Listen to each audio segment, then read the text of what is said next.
आज दीपेंद्र हुड्डा कह रहे थे, जोड़ रहे थे एक बात को कि पोस्टल बैलेट में जो पार्टी चुनाव जीतती है वही चुनाव जीता करती है हमेशा।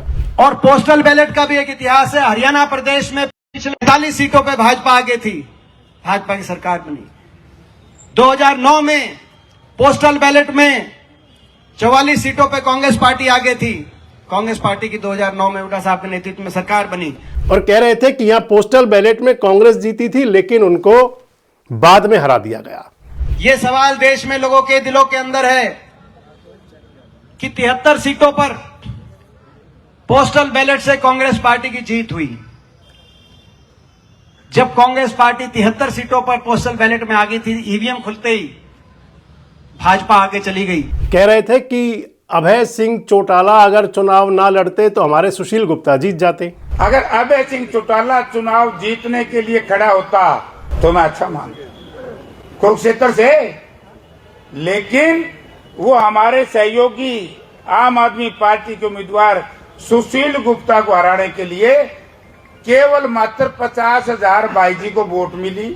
ऐसी कई विधानसभा मिल जाएंगी जहां पर आरोप लग रहे होंगे सीधे बड़े नेताओं पर, चाहे वो भूपेंद्र सिंह हुड्डा पर हो, चाहे वो कुमारी सैलजा पर हो, चाहे वो रणदीप सिंह सुरजेवाला पर हो, चाहे और बड़े नेताओं पर हो। इस वीडियो में आगे बढ़ने से पहले आपको बहुत धन्यवाद कि आप हमारे वीडियोस को लाइक करते हैं, शेयर करते हैं, पसंद करते हैं, अपने कमेंट्स देते हैं।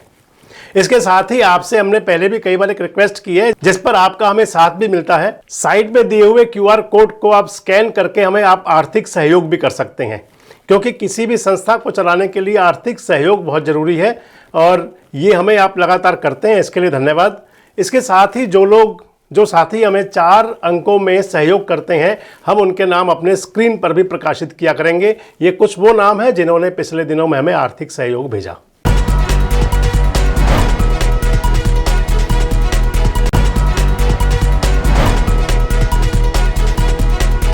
दोस्तों नमस्कार, मैं संजय मग्गू और मौजूद हैं देश रोजाना के डिजिटल मीडिया मंच पर। आज कांग्रेस हिसार में थी। हरियाणा के कांग्रेस के बड़े नेता हैं दीपेंद्र सिंह हुड्डा, हरियाणा प्रदेश कांग्रेस कमेटी के अध्यक्ष हैं राव नरेंद्र सिंह और तमाम कांग्रेस के लोग आज हिसार में थे। और हिसार में मुद्दा वही था जो एक राहुल गांधी ने नैरेटिव चलाया हुआ है पिछले काफी दिनों से, वोट चोरी का। हिसार के अंदर प्रदर्शन किया आज कांग्रेस ने, इससे पहले फरीदाबाद में किया है, करनाल में किया है, कल 19 नवंबर को पलवल में करेंगे। अगर मैं कह दूं वोट चोरी वाला जो अभियान कांग्रेस ने चलाया हुआ है आजकल, और इसको एक आपके साथ एक शेर के साथ जोड़ते हुए चलाऊं। गालिब का एक शेर है कि उम्र भर गालिब यही भूल करता रहा, धूल चेहरे पर थी और आईना साफ करता रहा। आप इसमें कहीं अदरवाइज भी ले सकते हैं और कुछ हमारे दर्शक हैं इस पर उनको आपत्ति भी हो सकती है, लेकिन मैं आपको अगर बता दूं, सबसे महत्वपूर्ण बात तो यह है कि कांग्रेस पार्टी के नेताओं और कार्यकर्ताओं को इस समय वो समय है कि जब अपने अंतर्मन में झांक करके देखें, जिसे गिरेबान में झांकना कहते हैं। आज कांग्रेस के एक बड़े नेता से मेरी टेलीफोनिक बात हो रही थी। वो बता रहे थे खुद ही कि कांग्रेस ने जो ये अभियान चलाया है, वो कह रहे थे कि इसमें दम नहीं है। और कांग्रेस के बड़े नेता हैं, हरियाणा स्तर के बड़े नेता हैं, मेरी टेलीफोनिक बातचीत उनसे हो रही थी आज, कह रहे थे कि कांग्रेस जो ये अभियान चला रही है इसकी जगह अगर ईवीएम की बात करें और या फिर जो अन्य मुद्दे हैं उन पर संघर्ष करें तो ज्यादा बेहतर हो। लेकिन राहुल गांधी ने एक अभियान चलाया हुआ है पिछले लगभग आप 6-7 महीने से कह सकते हैं। हरियाणा को लेकर के तो हाइड्रोजन बम फोड़ा उन्होंने, और उस सब के अंदर कहा कि हरियाणा में, आज दीपेंद्र हुड्डा भी कह रहे थे, 25 लाख वोट चोरी हुए कह रहे हैं। 25 लाख, लगभग 2 करोड़ वोट हैं हरियाणा के अंदर, उसमें कह रहे हैं कि 25 लाख यानी कि हर 8वां वोट चोरी का। एक बात तो जरूर कहेंगे, इससे कांग्रेस पार्टी को कितना फायदा होगा या नहीं होगा, लेकिन कहीं ऐसा ना हो कि खुद पर जो प्रदेश की, हरियाणा की जनता है या देश की जनता है, वो अपने ऊपर चोरी वाला छाप लगते देख करके जो आपको मिल रहा है कहीं वो भी कम ना हो जाए। ये कांग्रेस के लोगों को अपने जहन में एक बात जरूर डालनी चाहिए। आज कह रहे थे दीपेंद्र हुड्डा, इससे पहले राहुल गांधी भी कह रहे थे, एक पहले राहुल गांधी जी का एक तर्क था कि हरियाणा के अंदर 22,000 वोटों की वजह से, यानी कि 22,000 वोट कम हुए, इसकी वजह से कांग्रेस के 8 एमएलए कम हो गए। ये राहुल गांधी जी ने कहा था। और अब उन्होंने कहा कि हरियाणा के अंदर 25 लाख वोट चोरी हो गए, इससे हरियाणा में सरकार नहीं बनी।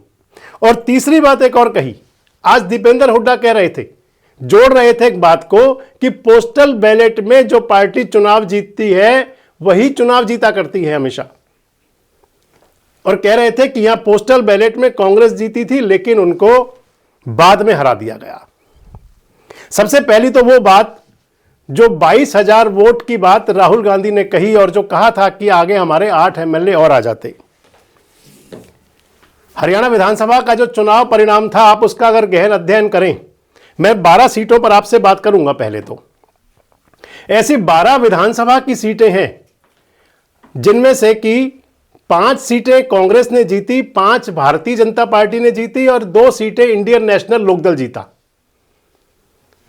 और उन सभी सीटों पर जो मार्जिन ऑफ गैप था वो 5,000 से कम वोट का है। जिन 5 सीटों को कांग्रेस ने जीता है, उन 5 सीटों के अंदर सबसे पहले पंचकुला की सीट आप ले सकते हैं। वहां से चंद्रमोहन विधायक बने।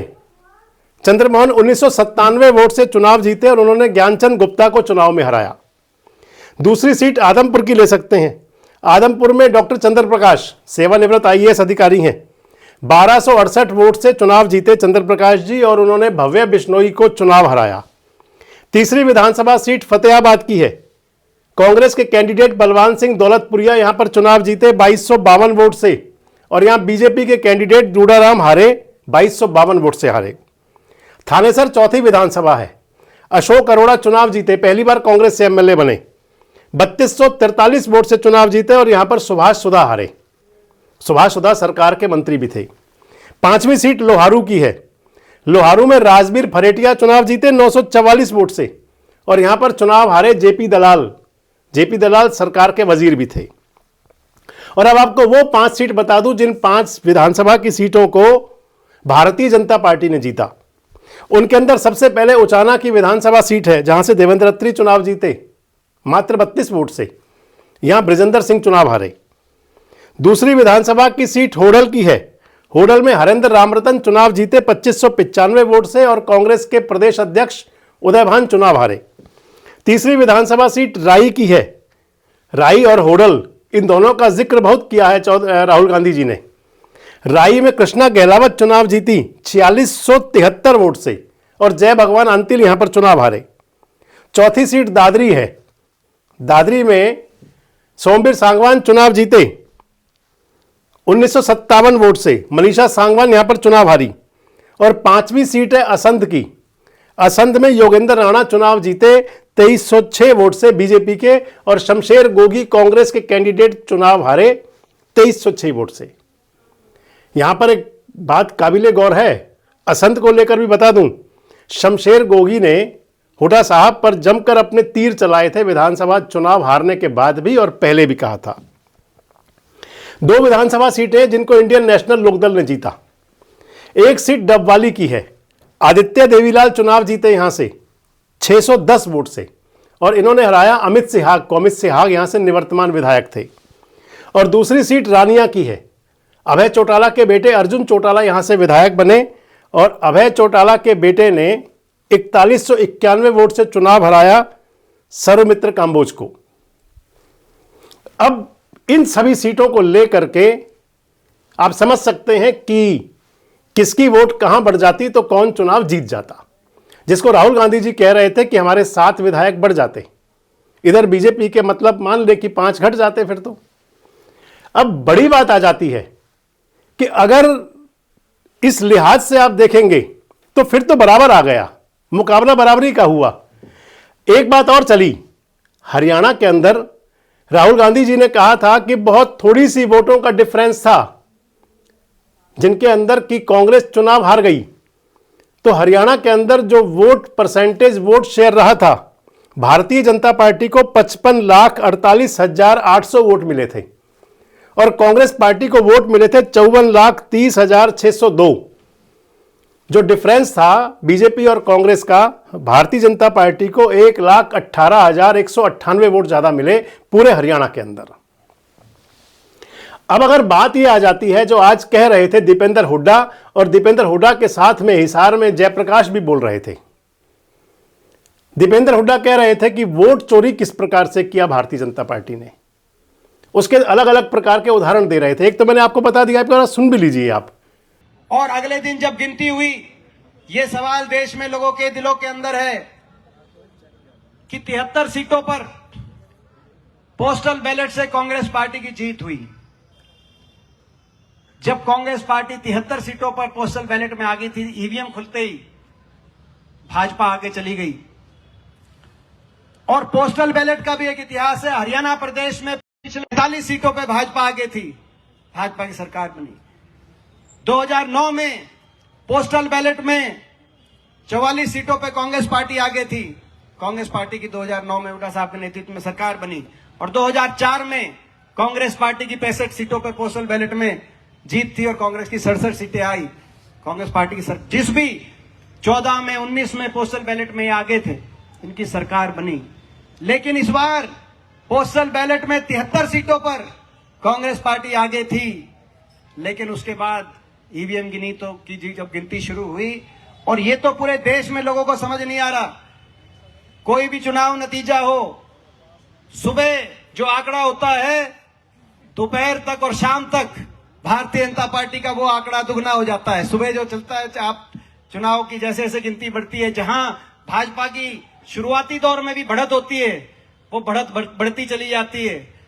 तो दीपेंद्र हुड्डा एक तो कह रहे हैं कि बैलेट वोट के अंदर, बैलेट वोट जो डले उसके अंदर कांग्रेस जीती, लेकिन जब ईवीएम की वोटों की गिनती शुरू हुई तो वहां पर चुनाव भारतीय जनता पार्टी जीत गई। और दूसरा, जयप्रकाश भी कह रहे थे और दीपेंद्र हुड्डा भी, आप दोनों को सुन लीजिए। साथियों, मैं दो बात कहूंगा। ये मामला वोट चोरी, वोट चोरी कैसे हुई ये सब मेरे साथियों ने बता दिया। वोट चोरी वो भी है जब भारतीय जनता पार्टी के इशारे पर एक पार्टी विशेष के लोग उम्मीदवार खड़े करते हैं। वो जो लोकदल के भाई हैं, अगर अभय सिंह चौटाला चुनाव जीतने के लिए खड़ा होता तो मैं अच्छा मानता कुरुक्षेत्र से, लेकिन वो हमारे सहयोगी आम आदमी पार्टी के उम्मीदवार सुशील गुप्ता को हराने के लिए केवल मात्र 50,000 बाईजी को वोट मिली और सुशील गुप्ता जी हारे कुल 24 या 25,000 से। वोट कट गए ना 18,000 से। अब एक गोपाल कांडा जी हमारे पूर्व मंत्री, उनके एक बयान से समझ लो भाई, गोपाल कांडा जी ने कहा ये आकड़ बहुत कर रहे हैं लोग, दला रही है दूसरे इनके पड़ोसी, और उससे कुछ नहीं। बोला भाई ज्यादा ना आकड़ा बता दूंगा। बोला बता, जो कल मना कह दिया। बोला मेरे पे तो मनोहर लाल जी का टेलीफोन आया था, बोला इन बेचारा ने जिता दो और बाकी जगह मैं अपने कैंडिडेट ने खड़े करेगा ताकि कांग्रेस हार जाए। और वहीं पर हमारा एक आधा भाई और जाए थम जाए फंसाया। तो वोट काटू वो भी है, वोट चोर वो भी है, और जिन्होंने एक बार नहीं, अगर समय ठीक होता तो ये चर्चा आती आदमपुर की। मुझे बड़ी खुशी हुई जिस दिन हमारे आदमपुर से रिजल्ट आया। ये तो अध्यक्ष जी 2009 में ही काम हो जाता अगर ये वोट चोरी ना होता। वोट चोरों को शुरू से पकड़ लो, कहां से शुरू हुआ वोट चोरी का सिलसिला। जेपी और दीपेंद्र हुड्डा एक बात और कह रहे हैं, अभय सिंह चौटाला पर आरोप है, वो कह रहे हैं कि अगर जो वोट चोरी जो है वो एक तरीके से नहीं, एक तरीका और भी है। कह रहे हैं कि अभय सिंह चौटाला के जो कैंडिडेट थे उन्होंने कमजोर कैंडिडेट अपने खड़े किए। जयप्रकाश तो खुद अभय सिंह चौटाला का भी उदाहरण दे रहे हैं, लोकसभा चुनाव की बात भी कर रहे हैं। मैं आपको बताता चलूं कि लोकसभा चुनाव के दौरान एक बात चली थी, इंडिया गठबंधन के तहत क्या इंडियन नेशनल लोकदल को भी शामिल कर लिया जाए। उस समय अभय सिंह चौटाला उत्सुक थे, उनके मन में बड़ा, आप कहें तो उनके मन में बड़ी कहीं ना कहीं हलचल थी कि इंडियन नेशनल लोकदल भी इंडिया अलायंस का पार्ट बन जाए। शायद एक सीट पर इंडियन नेशनल लोकदल तैयार भी हो जाती। ये वैसे भविष्य की बातें हैं, क्या होता क्या ना होता। लेकिन अभय सिंह चौटाला चुनाव लड़े थे कुरुक्षेत्र से, और कुरुक्षेत्र से चुनाव जीते भारतीय जनता पार्टी के नवीन जिंदल। यहां पर आम आदमी पार्टी चुनाव लड़ रही थी, आम आदमी पार्टी के सुशील गुप्ता मैदान में थे। आज कह रहे थे जेपी, कह रहे थे कि अभय सिंह चौटाला अगर चुनाव ना लड़ते तो हमारे सुशील गुप्ता जीत जाते। अब एक बात तो जरूर कही जाएगी कि अभय सिंह चौटाला अपनी राजनीतिक पार्टी है उनकी। हरियाणा के अंदर इंडियन नेशनल लोकदल भले ही आज वोट शेयर में कितना कमजोर हो गया हो, लेकिन एक समय हरियाणा की प्रमुख धुरी रहा है। और अभय सिंह चौटाला राजनीति करते हैं, घास तो उनको खोदनी नहीं। और अगर उनको राजनीति करनी है तो फिर वो कहीं तो चुनाव लड़ेंगे। जयप्रकाश जी को यह भी कह देना चाहिए था कि अगर Indian National Lokdal India alliance का पार्ट होता तो उस समय स्थिति कुछ और होती। लेकिन जो मैंने आपसे कहा कि धूल चेहरे पर थी, आईना साफ करते रहे, स्थिति केवल वही है। कांग्रेस पार्टी के आज के अगर हालात आप कहें तो कांग्रेस के आपको ऐसे कितने ही नेता मिल जाएंगे जो कहीं खुल करके और कहीं दबी जुबान में कहेंगे कि पार्टी की गुटबाजी ने उनको चुनाव हरा दिया। पार्टी की जो रणनीति होती है चुनाव की, वो उनको इलेक्शन में जीतने नहीं देती। मैं बिहार की बात नहीं कर रहा, मैं महाराष्ट्र की बात नहीं कर रहा, मैं आपसे हरियाणा की बात कर रहा हूं। आप हरियाणा की कई विधानसभाएं चुन चुन कर उठाकर देख लीजिए। ऐसी कई विधानसभा मिल जाएंगी जहां पर आरोप लग रहे होंगे सीधे बड़े नेताओं पर, चाहे वो भूपेंद्र सिंह हुड्डा पर हो, चाहे वो कुमारी सैलजा पर हो, चाहे वो रणदीप सिंह सुरजेवाला पर हो, चाहे और बड़े नेताओं पर हो। कहीं ना कोई आरोप लगा रहा होगा। चाहे वो अंबाला कैंट से लड़ने वाले परी आरोप लगा रहे हों, चाहे असंध से लड़ने वाले शमशेर गोगी लगा रहे हों, चाहे सफीदों से लड़ने वाले लगा रहे हों, चाहे उचाना से लड़ने वाले ब्रिजेंद्र सिंह लगा रहे हों, आपको कई नेता मिल जाएंगे। इसके बाद आपको कई नेता ऐसे मिल जाएंगे जो बताएंगे कि पार्टी की इंटरनल पॉलिटिक्स उन्हीं के जिलों के अंदर, उन्हीं के लोकसभा क्षेत्र में किस प्रकार से कांग्रेसियों को हराने में लगे रहते थे। और सोने पे सुहागा तो ये कि जब नीचे कार्यकर्ता लड़ रहे थे, नीचे कार्यकर्ताओं की सिर फटअव्वल थी, तो उस समय कांग्रेस आला कमान राहुल गांधी जी विदेश चले जाते हैं। बातें सुनने में बड़ी कड़वी लगेंगी ये, लेकिन सच यही है, तथ्य बात यही है कि आप अपनी नाकामी का दोष हमेशा किसी और पर नहीं मर सकते। इस समय पूरे हरियाणा में चल रहा आंदोलन करना चाहिए, आपका अधिकार है, आप कीजिए। आप वोट चोरी का आंदोलन कीजिए या आप इस आंदोलन किसी और राह भी दिखा दीजिए। लेकिन सबसे बड़ी बात होगी जब तक आप अपने अंतर मन में झांक करके नहीं देखेंगे। आज अगर आप कांग्रेस की गुटबाजी की बात करें तो पिछले दिनों हरियाणा प्रदेश कांग्रेस कमेटी के जो अध्यक्ष हैं, उन्होंने एक जारी किया था पत्र कि फोटो किस प्रकार से लगेंगे, किस सीक्वेंस में होंगे। और हर एक स्थान पर आजकल आपको दीपेंद्र सिंह हुड्डा दिखाई पड़ते हैं। करनाल में भी दीपेंद्र हुड्डा साथ थे, हिसार में भी दीपेंद्र हुड्डा साथ थे, फरीदाबाद तो मुझे दिखाई नहीं पड़े थे। ज़्यादातर जगह वो साथ होते हैं। बताया जा रहा है कैथल में जब कांग्रेस का प्रदर्शन होगा तो वह रणदीप सिंह सुरजेवाला होंगे, क्योंकि रणदीप सिंह के पुत्र वहां से विधायक हैं। लेकिन कांग्रेस के अंदर कार्यकर्ताओं में कहीं असंतोष है और एक बात चल रही है कि जिस प्रकार से पहले पूरी तरह से वॉकओवर दिया गया हुड्डा साहब को, क्या इसी प्रकार से आगे की स्थिति भी यही है। और यही बड़ा कारण है कांग्रेस की आंतरिक कलह का और कांग्रेस के अंदर जो समस्याएं खड़ी होती हैं। अब इसके लिए आप भले ही आप दोष अभय सिंह चौटाला को दें, इसके लिए भले ही आप दोष वोट चोरी का लगाएं, लेकिन जरूरी तो होगा कि साहब अपनी रणनीति में बदलाव लाए। मैं आपको बता रहा था कि कांग्रेस के एक नेता से मेरी बात चल रही थी आज। उन्होंने एक तथ्य के साथ एक बात कही थी मुझे। बता रहे थे कि अगर आपको कहीं लगा कि वोट गलत बने हुए हैं तो आपके बीएलए कहाँ थे। आपके बूथ लेवल एजेंट जो हैं आजकल पार्टियों द्वारा पहले से ही तय होते हैं, नाम दिए जाते हैं चुनाव आयोग को।